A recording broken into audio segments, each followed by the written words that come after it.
오늘은 이제 계속 이어서 열왕기상 말씀 오늘은 나누도록 하겠습니다. 오늘은 18장 지금 엘리야에 대해서 저희들이 계속 말씀을 교제하고 있습니다.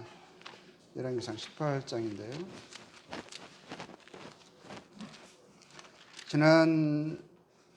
지난번에는 이스라엘의 죄로 인하여서 하나님과 하나님의 명령을 버리고 이방신 바알을 따라서 여호와 하나님 보시기에 악을 더욱 행함으로 인해서 하나님께서 이스라엘 전역에 비도 이슬도 내리지 않으실 것을 엘리야를 통해서 말씀하시고 또 그대로 이루셨죠. 엘리야가 하나님께서 그를 지금 시돈 땅에 있는 사르밧 과부의 집에 그 집을 통해서 이제 피로를 공급받게 하셨습니다. 그 해 수가 이제 벌써 이제 3년째예요. 이제 3년째 되는 해에 그러니까 가뭄이 시작되고 나서는 이제 3년 벌써 반이 지나는 시점이죠. 이제 사르밧 과부 집에 기간지는 지금 2년이 넘었고 이제 3년째에 접어든 거고요. 그럴 때 하나님께서 이제 3년의 극심한 가뭄이잖아요. 그 어려움 가운데서 지금 이스라엘의 피폐의 상태에 있습니다. 그런데 하나님께서 엘리야를 통해서 이제 비에 대한 말씀을 하시죠. 비를 내리시겠다 하십니다. 벌써 3년 반이 지났어요. 열왕기상 18장 1절 말씀 읽겠습니다. 많은 날이 지나고 제3년에 3년이라는 것은 가뭄이 시작되고 나서 3년이 아니라 사르밧 과부 집에 머물고 3년째 되는 해예요. 그러니까 그릿 시내가에 먼저 엘리야를 보내셨잖아요. 거기서 까마귀를 통해서 이렇게 음식을 제공받게 하시고 그릿 시내가가 마르기까지 거기서 머물렀잖아요. 그러면 과부 집에 2년을 머물렀으니까 2년 반 정도, 3년째 돼가는 거니까 한 2년 넘은 거예요. 그러면 시내가에는 거의 1년 정도 있었던 것 같아요. 자가 이제 3년 반에 되는 시점에 엘리야가 이마에 이르시되 너는 가서 아합에게 보이라. 내가 비를 지면에 내리리라 하셨죠. 이 이스라엘의 이 가장 이 완악한 왕, 이게 아합 왕은 이스라엘의 이 가뭄이 여호와의 이름으로 내린 엘리야의 저주라고 생각하는 거예요. 그래서 그 문제를 해결하는 데 있어서 그 괴로움의 원인으로 생각하고 있는 이 엘리야를 정말 사방팔방으로 찾아다녔습니다. 엘리야의 행방을 사람들이 알고도 혹시 알리지 않았거나 그리고 엘리야의 거처가 여기에 있다라고 신고를 했는데 그러고 나서 엘리야를 이렇게 그곳에 가서 찾지 못한다면 신고한 사람 거짓 신고로 그리고 또 붙잡아 두지 않았다는 것 때문에 그것으로 인해서 그 죄명으로 사형을 내릴 정도였었어요. 그래서 아합은 그의 모든 권력을 총동원해서 끈질기고 집요하게 엘리야를 추격했지만 엘리야를 찾을 수가 없었어요. 3년 반 동안 하나님이 엘리야를 꽁꽁 숨겨 놓으셨죠. 하나님이 보호하시면 그 누가 그 보호막을 깨트릴 수가 있겠어요?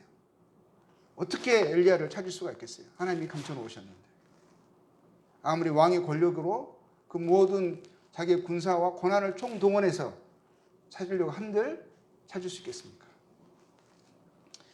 3년 반의 가뭄으로 인한 음식의 극심한 결핍 상황에서도 하나님은요 심지어는 까마귀를 통해서도요 또 이방 여인 그것도 시돈 이세벨 그 아합의 부인 이세벨의 나라 사람이에요. 시돈의 그 여인 사르밧 과부를 통해서도요 엘리야에게 음식이 끊어지지 않게 하셨고 아합의 주도 면밀한 추격에서도요 엘리야를 보호하셨습니다. 아합은 하나님의 정하신 때까지 엘리야를 볼 수 없죠. 아합이 엘리야를 찾은 것이 아니라 엘리야가 아합에게 하나님의 말씀을 따라서 스스로를 나타내야만 그런 엘리야를 볼 수가 있었죠. 그래서 아합에게 먼저 보인 것이 아니라 또 엘리야가 먼저 아합에게 찾아간 것이 아니라 엘리야의 왕국 맡은 자 하나님을 경외하는 오바다에게 나타나고 오바다를 통해서 엘리야에게 그 아합 왕에게 엘리야를 볼 수 있게 만날 수 있게 했습니다. 자, 그 부분이 이제 18장 8절에 나옵니다. 오바다가 길에 있을 때에 엘리야가 그를 만난지라 그가 알아보고 엎드려 말하되 내 주 엘리야여 당신이시니까. 8절입니다. 그가 그에게 대답하되 그러하다 가서 네 주에게 말하기를 엘리야가 여기 있다 하라. 자, 10절에 당신의 하나님 여호와께서 살아계심을 두고 맹세하노니 내 주께서 사람을 보내어 내 주는 이거 엘리야를 말한 게 아니라 아합 왕을 이야기하는 거죠. 사람을 보내어 당신을 찾지 아니한 족속이나 나라가 없었는데 그들이 말하기를 엘리야가 없다 하면 그 나라와 그 족속으로 당신을 보지 못하였다는 맹세를 하게 하였거늘. 집요하게 추적한 거예요. 그래서 엘리야를 봤다고 말하면 그 즉시 엘리야를 찾기 위해서 갔고 엘리야를 발견하지 못하면 신고한 사람이나 그 주변의 사람들을 이제 멸하였던 거죠. 근데 아합은 이렇게 생각했었어요. 이 모든 이스라엘의 괴로움의 원인이 누구라고 생각했죠? 하나님과 엘리야라고 생각한 거예요. 여호와의 이름으로 저주한 이 엘리야가 모든 괴로움의 원인이다 생각했기 때문에 이 아합 왕이 엘리야를 만났을 때 그 입에서요 이렇게 엘리야를 향해서 외쳤습니다. 자, 17절 보겠습니다. 엘리야를 볼 때에 아합이 그에게 이르되 이스라엘을 괴롭게 하는 자가 괴롭게 하는 자예요. 너냐? 자, 이스라엘을 괴롭게 하는 자라고. 이 모든 어려움의 원인이 바로 너다 하면서 내가 너를 그렇게 찾기를 원했는데 내가 드디어 너를 만났구나 하면서 이렇게 말을 한 거예요. 엘리야가 18절 이렇게 말합니다. 그가 대답하되 내가 이스라엘을 괴롭게 한 것이 아니라 내가 아니라 당신과 당신의 아버지의 집이 괴롭게 하였으니 그 괴로움의 원인은 무엇이냐? 이는 여호와의 명령을 버렸고 당신이 바알들을 따랐습니다. 문제의 원인은 이 괴로움의 발단은 바로 당신의 집이 하나님의 말씀을 버렸고 명령을 버렸고 그리고 이방신 거짓된 것을 쫓음으로 인하여 일어난 하나님의 심판이고 죄의 형벌이다라고 말을 한 거죠. 이거거든요. 원인은 그것이죠. 근데 항상 원인을 다른 곳으로 돌리고 있고 다른 사람 탓을 하고 있고 하나님께 문제를 돌리고 있는 것을 보게 됩니다. 그래서 엘리야가 초청을 해서요. 엘리야 초청으로 갈멜산에 바알의 선지자 450명과요. 이스라엘의 많은 백성이 모였습니다. 그리고 엘리야는 여호와와 바알 중에 누가 참 하나님이신가를 확인하자 제안합니다. 제단 위에 송아지 제물로 불로 태우는 번제를 드리자 했습니다. 그리고 그러나 이게 사람이 제물 위에 불을 붙이는 것이 아니라 바알의 선지자들은 바알의 이름을 부르고 엘리야는 여호와 이름을 불러서 제물 위에 불로 응답하신 이가 참 하나님이다. 그걸 확인하자 했습니다. 그래서 그것을 들은 백성들이 그게 옳다. 우리가 그것을 통해서 누가 참 하나님인지를 확인하겠다. 바알인지 여호와인지 하면서 그렇게 하자 했습니다. 그게 18장 24절에 나옵니다. 너희는 너의 신의 이름, 엘리야가 이렇게 제안한 거죠. 너의 신의 이름을 부르라. 그 너의 신의 이름이 뭐죠? 바알이죠. 바알은요 풍요의 신입니다. 그렇죠? 시돈 사람들의 신이죠. 이세벨 그 왕비의 신이죠. 바알이 무슨 신이라? 풍요의 신인데 무슨 신이라 그랬죠? 비와 먹구름의 신이에요. 근데 가뭄이 왔죠. 아무것도 할 수 없었죠. 너의 신의 이름을 부르라. 나는 여호와의 이름을 부르리니 이에 불로 응답하는 신 그가 하나님이니라. 백성이 다 대답하되 그 말이 옳도다 하니라. 먼저 수적으로 우세한 바알의 선지자들이요 450명입니다. 그들의 신 바알의 이름을 부르며 시작했죠. 갈멜산의 전투가 시작됐습니다.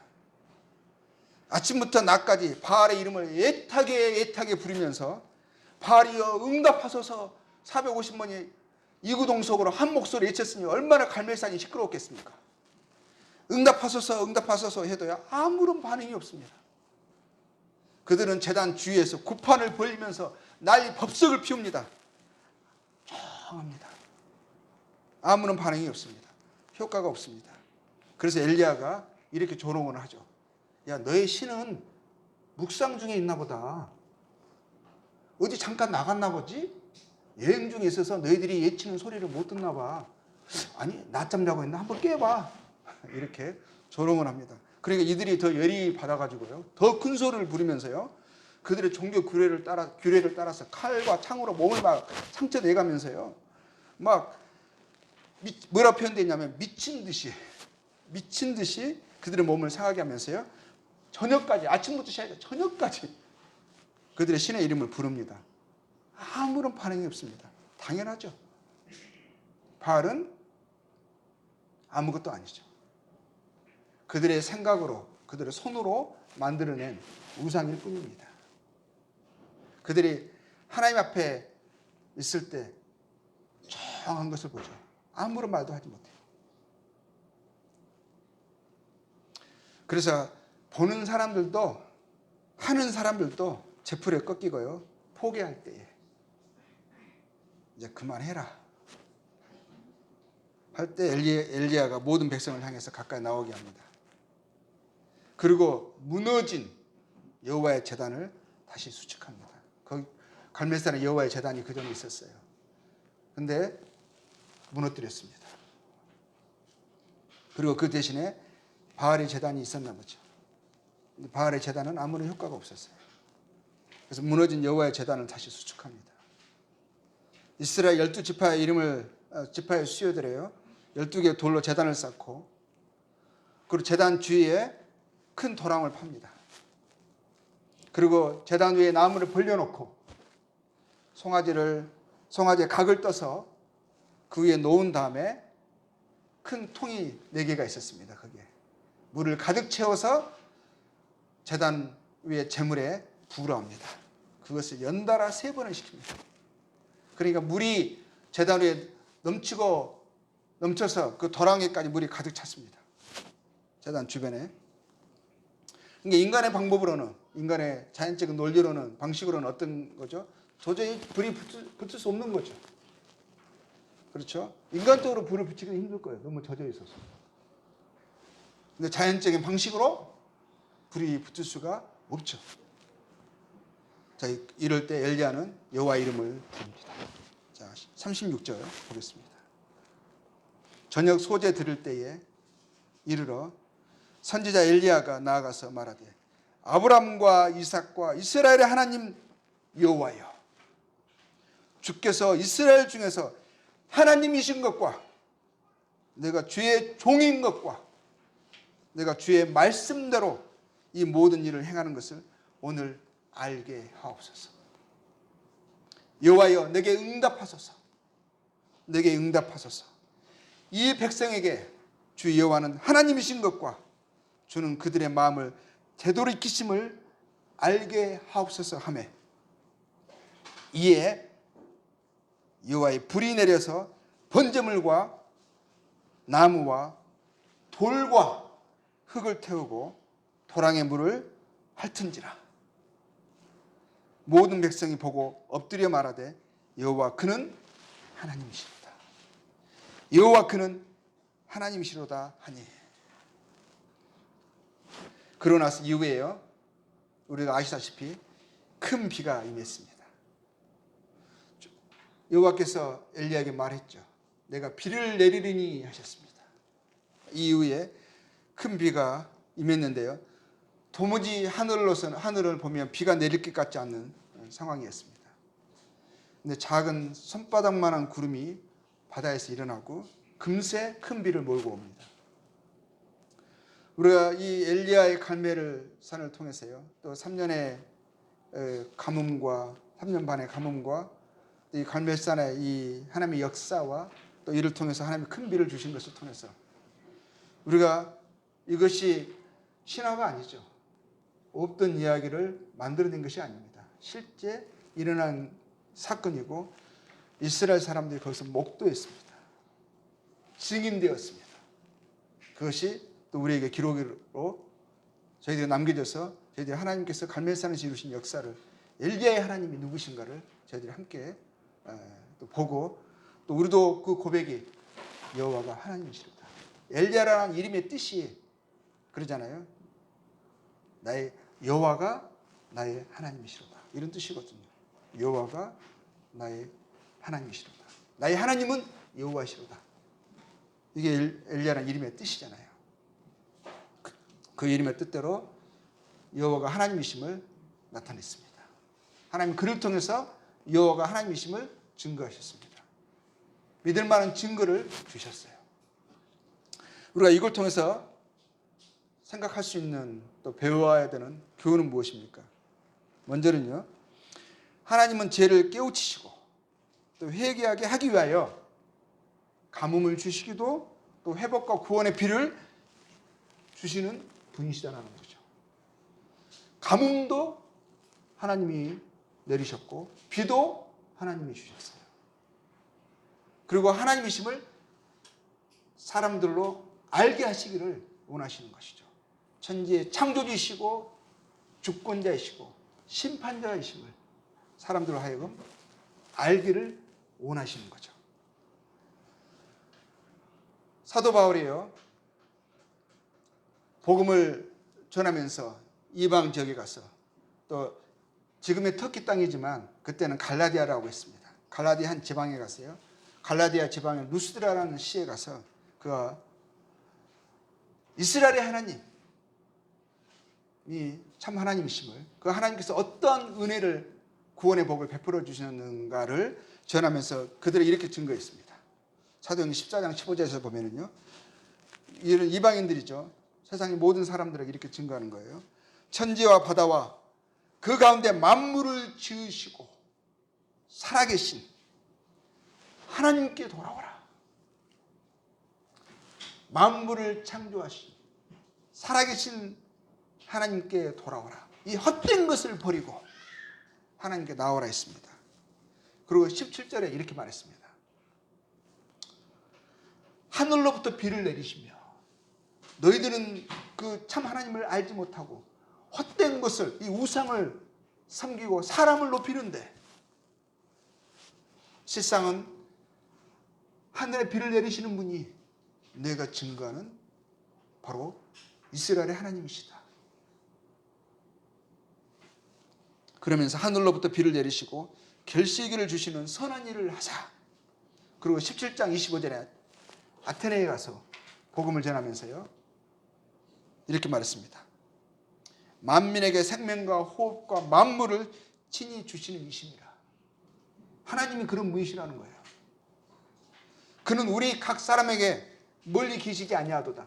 이 세상의 사람들은, 특히 모든 사람들은, 이방 사람들, 특히 뭐 아테네, 루스드라 이런 사람들은 자기들의 손으로 만든 거, 그리고 각각의 자신들의 신이라 여겨지는 많은 형상들과 우상들을 가지고 있거든요. 신이라 이름하는 많은 이름들이 그들에게 있습니다.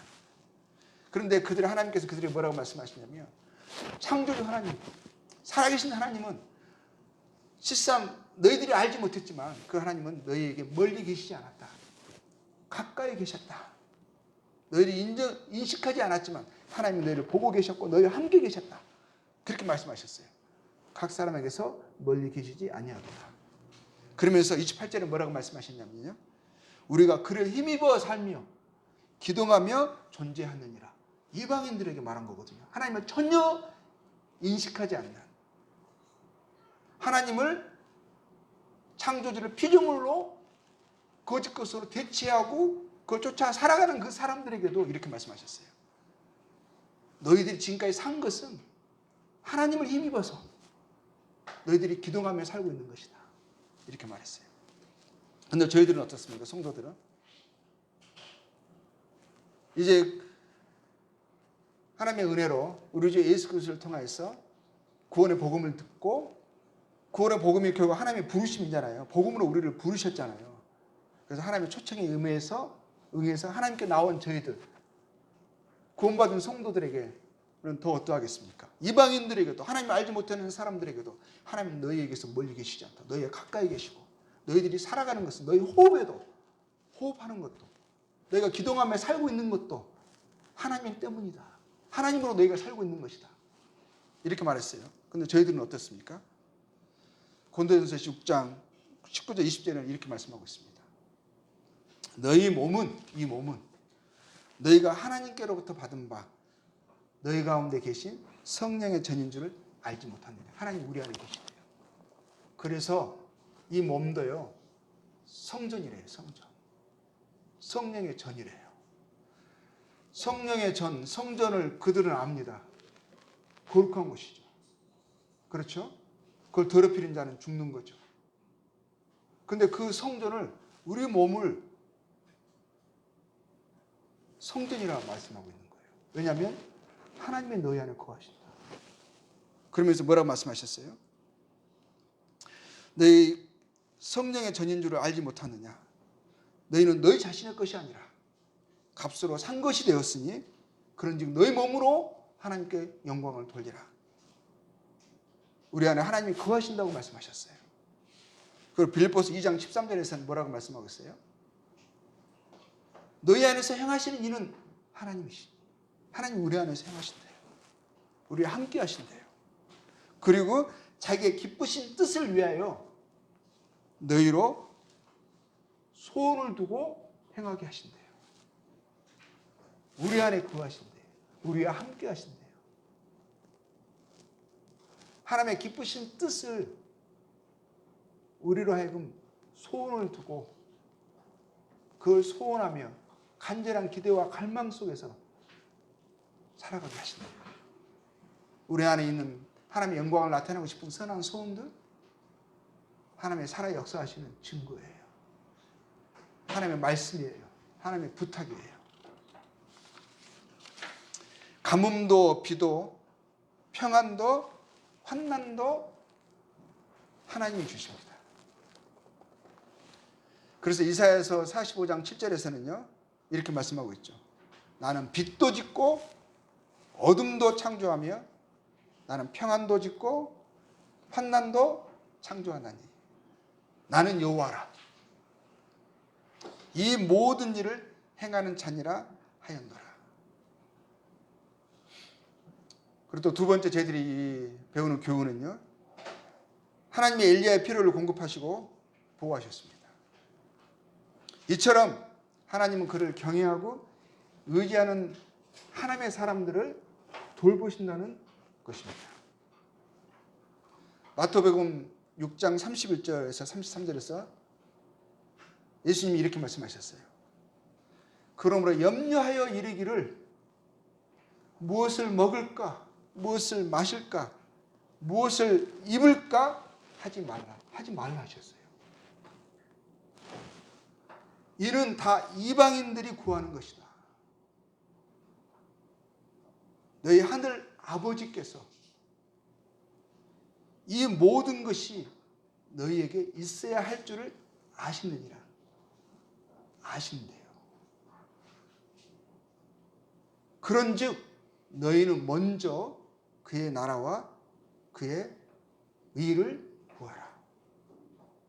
그리하면 이 모든 것을 너희에게 주시리라.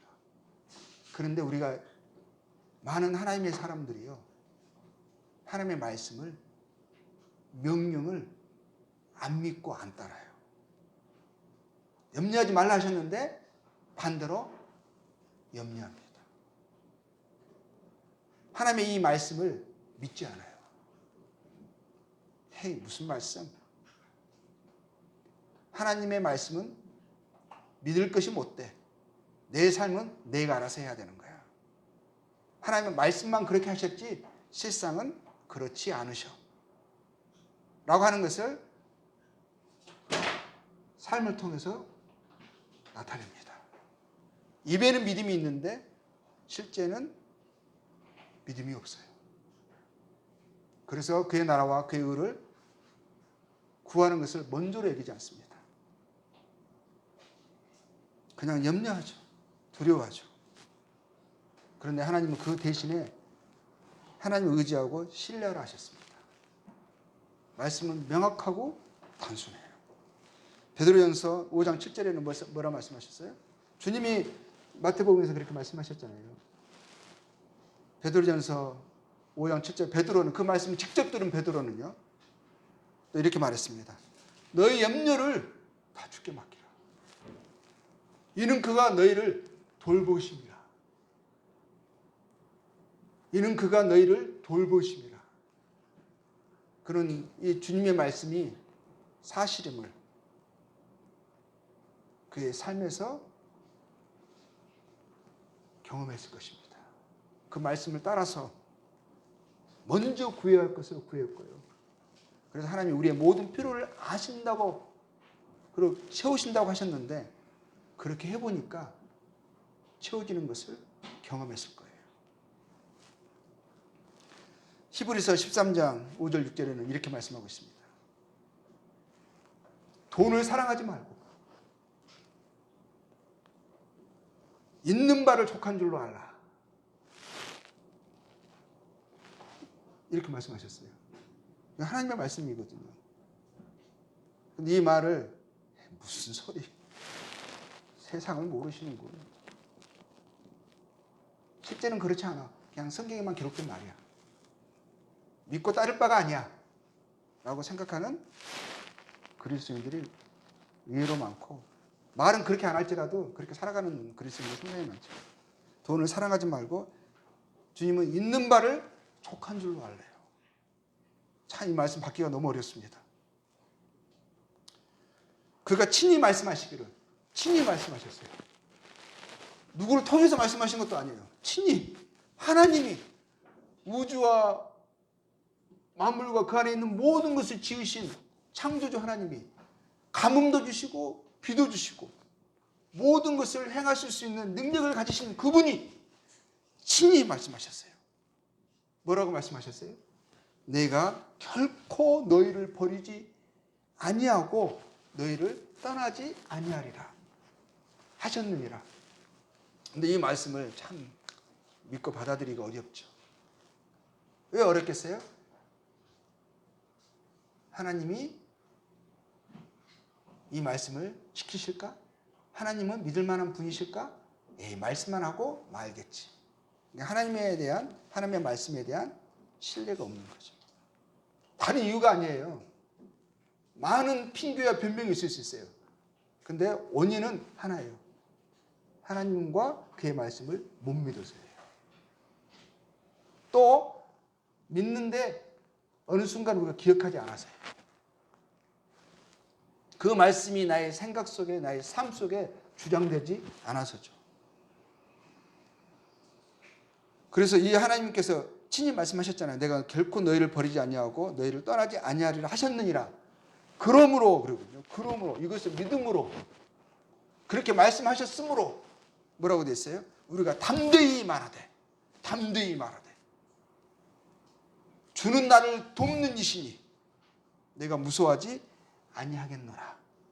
사람이 내게 어찌하리요 하노라. 믿으면 하나님 말씀하신 것이 분명히 알고 그것을 믿으면 이렇게 담대하게 말하고 그 믿음으로 살아가죠. 근데 안 믿으면 어떻게 하겠어요? 나타나는 결과는 염려하고 두려워하고 내가 모든 나의 삶을 내가 주관하고 내가 결정하고 내가 나를 보호하고 안 되면 좌절하고 염려하고 두려워하고 이렇게 해야 되는 거죠. 그것도 세 번째로 우리가 배울 수 있는 교훈은 뭡니까? 아합이 괴로움의 출처를 뭐라고 그랬어요? 여호와에게 돌렸죠. 엘리야에게 네가 이스라엘을 괴롭게 하는 자다 이렇게 했어요. 아합은 그와 그 백성들의 괴로움의 원인을 엘리야와 엘리야의 하나님께 돌렸습니다. 그러나 실상은 뭡니까? 하나님과 그의 명령을 버리고 거짓된 것을 흠모하고 쫓고 그러한 것이 괴로움의 원인이고 발단이었어요.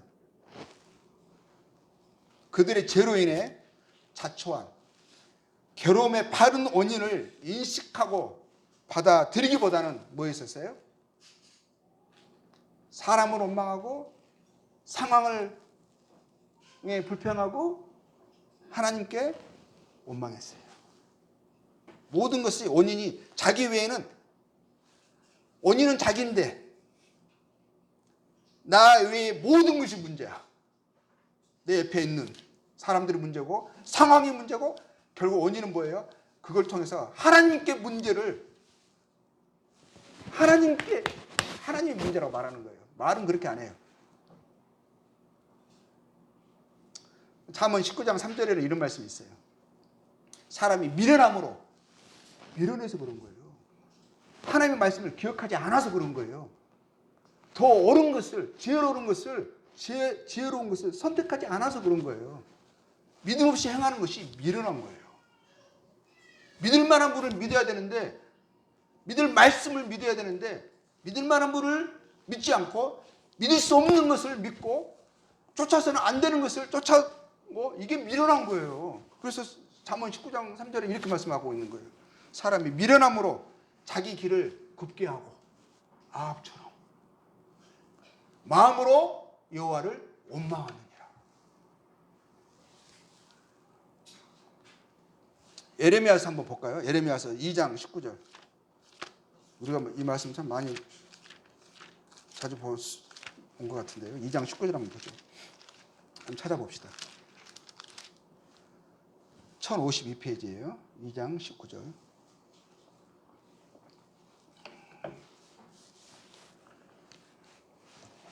한번 같이 한번 읽어볼까요? 찾으셨어요? 2장 19절.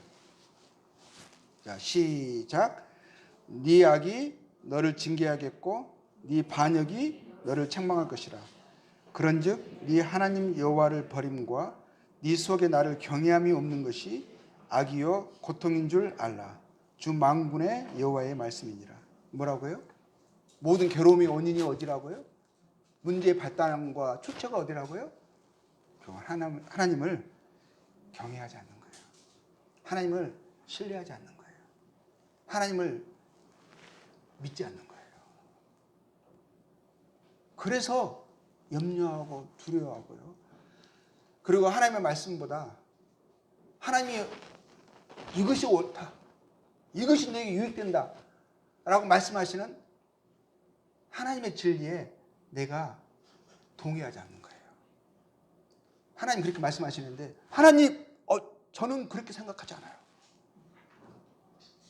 하면서 자기 것을 주장해서 그러는 거예요. 다른 게 아니에요.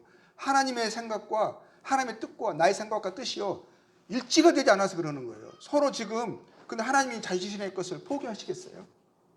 하나님 우리를 지으셨고 모든 것을 아시는데 그것이 우리의 행복이 되지 않는데 우리의 유익이 되지 않는데 하나님이 포기하시겠어요? 근데 우리도 인간도 포기할 마음이 없어요. 내가 어떻게 해서든지 하나님을 설득시키고 말이라. 하나님이 언젠가는 포기하겠지. 난 내가 생각하는 이 삶의 방식이 옳다라고 나는 믿어. 이렇게 그러니까 계속 이게 고통이 되는 거예요. 하나님 그것을 악이요 고통이라고 말씀하신 거예요. 디모데전서 6장 10절에는 이런 말씀이 있습니다. 돈을 사랑함이 일만 악의 뿌리가 되나니. 뭐라고 되어 있어요? 일만 악의 뿌리가 뭐라고요? 돈을 사랑하는 거예요. 하나님이요 하나님과 재물을 겸하여 섬길 수 없다라고 했거든요.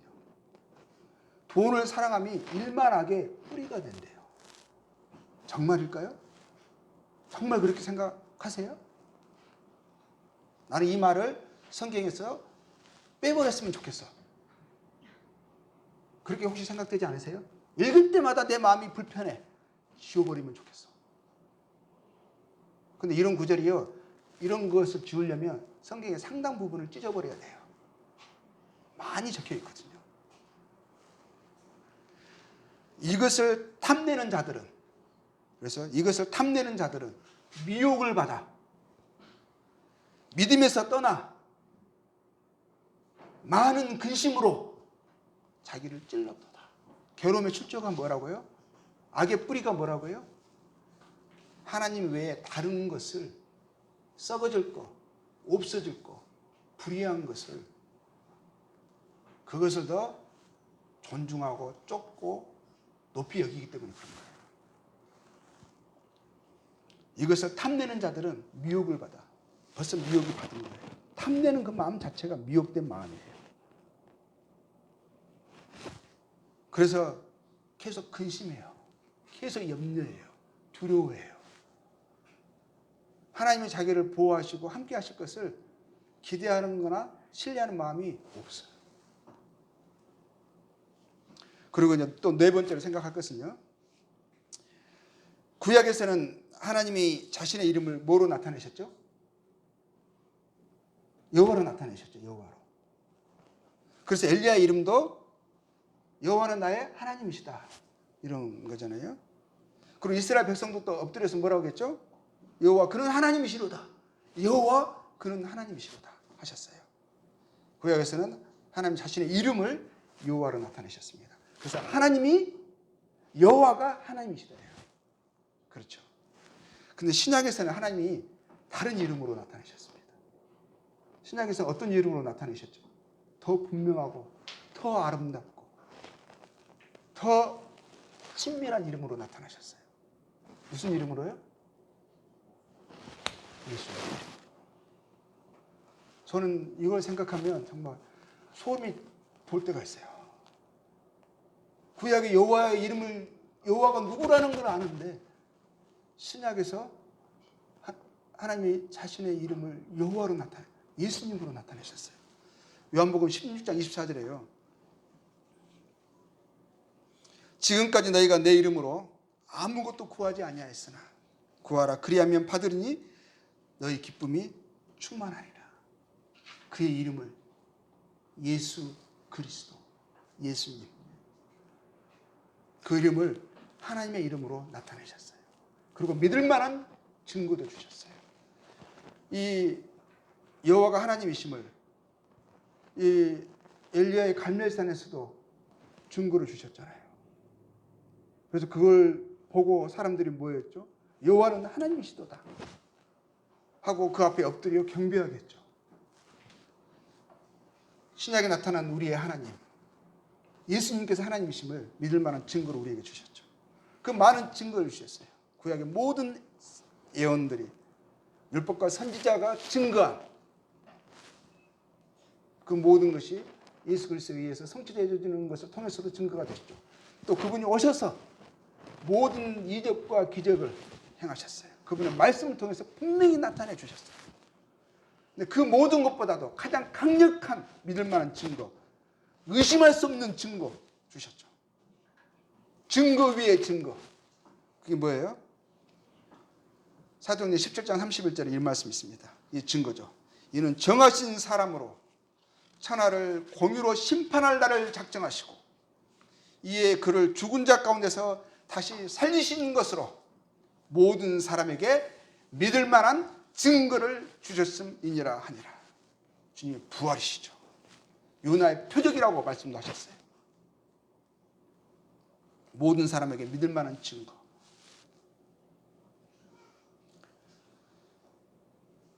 예수님이 자신의 예수님의 이름으로 하나님 자신을 나타내셨어요. 요한복음 20장 28절에 부활하신 주님이 도마가 처음에는 의심했어요. 나중에 주님 앞에 이렇게 대답을 합니다. 도마가 대답하여 이르되 나의 주님이시여 나의 하나님이십니다. 나의 주님이시여 나의 하나님이십니다. 하나님이 너무너무 가까워지셨어요.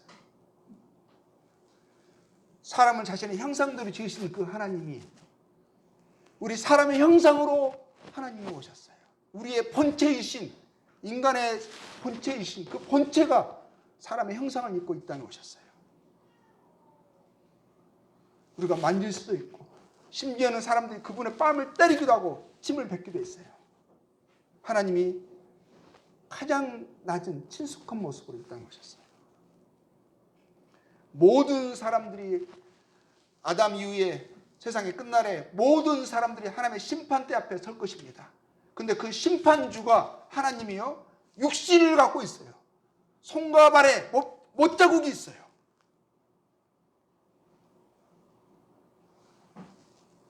우리를 향해서 형제라 부르기를 부끄러워하지 않는 그 주님이 하나님의 심판대 보좌에서 나중에 심판하실 거예요.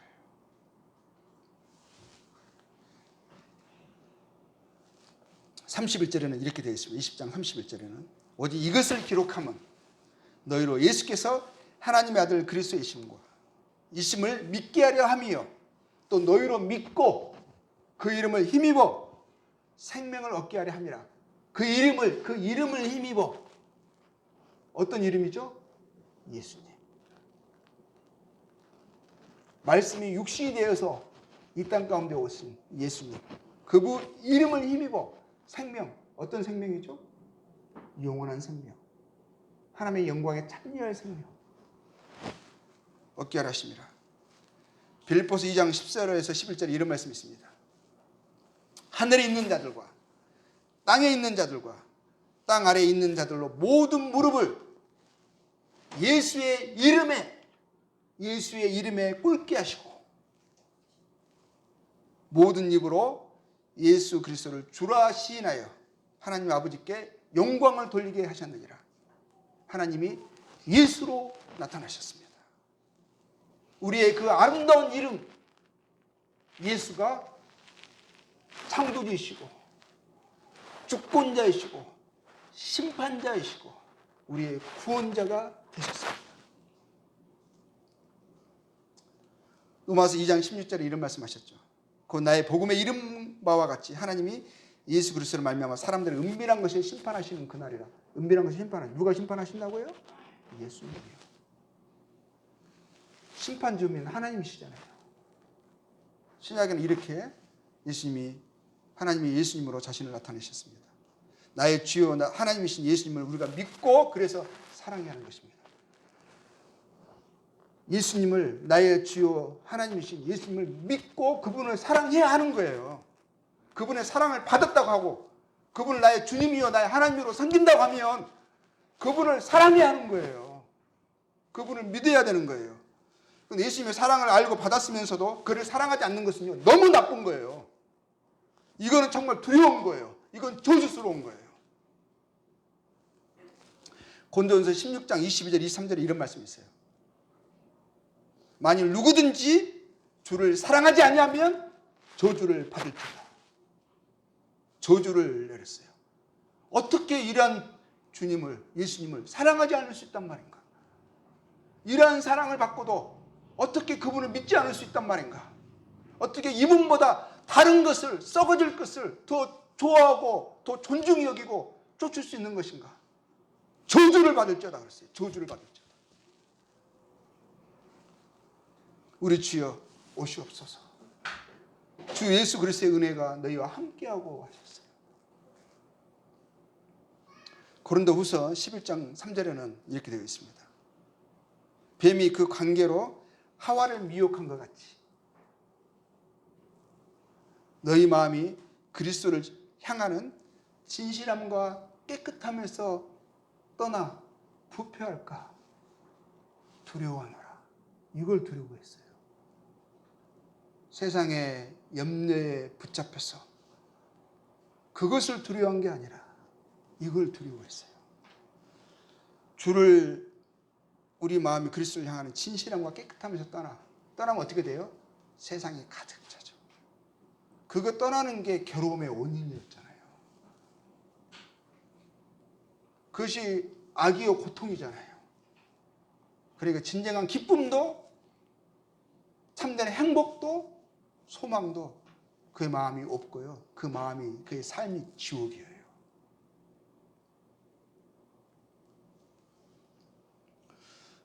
우리 마음이 그리스도를 향하는 진실함과 깨끗함에서 더 가까워지고 그분을 더욱 사랑하고 아는 데 힘쓰고 그분을 기뻐하는 것이 우리의 능력이고 우리의 복입니다. 우리의 자세이고 우리가 이 땅에 존재하는 이유요 목적이에요. 이것이 없다면 기도하세요. 주님, 저를 데려가 주세요. 제 삶이 다른 사람들에게 주의 아름다운 이름을 전하는데 나타내는 어려움이 있습니다. 저를 데려가 주세요. 늦기 전에 차라리 그렇게 기도하는 게 나아요. 저 그렇게 기도했어요. 주님께 영광이 되지 않는 삶이라면 주님, 저를 데려가 주세요. 제 삶을 통해서 주의 이름이 높아지지 않는다면, 오히려 어려움이 된다면 이 땅에 살아야 할 이유가 없지 않습니까? 차라리 그러기 전에 주님, 저를 집으로 데려가 주세요. 저 그렇게 기도했었어요. 지금도 그런 마음이에요. 주님, 우리에게요, 로마서 8장 29절에 이렇게 말씀하십니다. 하나님이 미리 아신 자들로 또한 그 아들의 형상을 본받게 하기 위하여 미리 정하셨으니 이는 그로 많은 형제 중에서 맏아들이 되게 하려 하십니다. 우리로 뭐 하신다고요? 그 아들의 형상을 본받기를 원하시는 거예요. 그분을 알고 아는 데서 자라가고 그분을 더욱 사랑해야 그분을 우리가 닮아갈 수 있는 거잖아요. 하나님 우리 원하시는 게 그래요. 자, 로마서 14장 7절에서 9절 한번 말씀 읽고 오늘 말씀 정리하도록 하겠습니다. 14장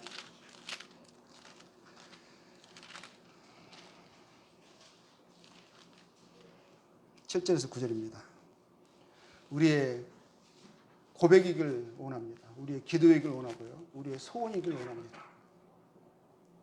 하나님이 우리 안에서 이 하나님의 이 기쁘신 뜻을 우리 안에 소원으로 갖게 하시고 그걸 쫓아 살아가도록 하나님 우리 안에서 일하십니다. 7절을 봅니다. 우리 중에 누구든지 자기를 위하여 사는 자가 없고 자기를 위하여 죽는 자도 없도다. 우리가 살아도 주를 위하여 살고 죽어도 주를 위하여 죽나니 그러므로 사나 죽으나 우리가 주의 것이로다. 이를 위하여 그리스도께서 죽었다가 다시 살아나셨으니 그 죽은 자와 산 자의 주가 되려 하십니다. 예수님을 나의 주여 하나님으로 우리가 부르고 있는 이 부름이 모순되지 않기를 원합니다. 입술의 고백과 삶의 행실들이 분리가 되어져서 오히려 우리들의 삶이 하나님께 모독이 되어지지 예수님의 이름에 훼손되어지지 않기를 참 원하는 마음이 있습니다. 그래서 우리가 이 소원을 가지고 이 소원에서 더 자라가고 또 이 소원이 우리의 삶 가운데서 실질적인 열매로 삶의 행실로 나타나야지는 제자들 되기를 간절히 소원합니다. 이상 말씀을 마치겠습니다. 감사합니다.